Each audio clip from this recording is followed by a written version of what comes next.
អង្គុយសំគមម្នាក់ឯងស្រក់ទឹកណែអារម្មណ៍អល់អាយគិតមិនត្រូវកំហុសដែលរូបបងសាងសំណាងដែលអូនត្រូវទៅតែពេលនេះសូមបើអភ័យបងអារម្មណ៍រវើរវីគិតមិនយល់ខ្វល់ខលអំពលសែនសើម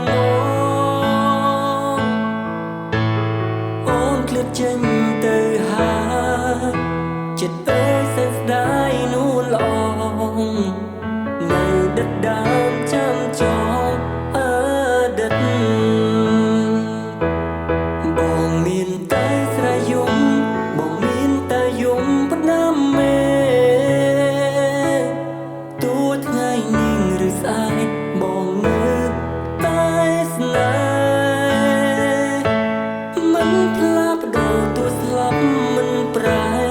វិលវិញមកឲ្យបងបានកាយសាងស្នេហ៍នឹងស្រី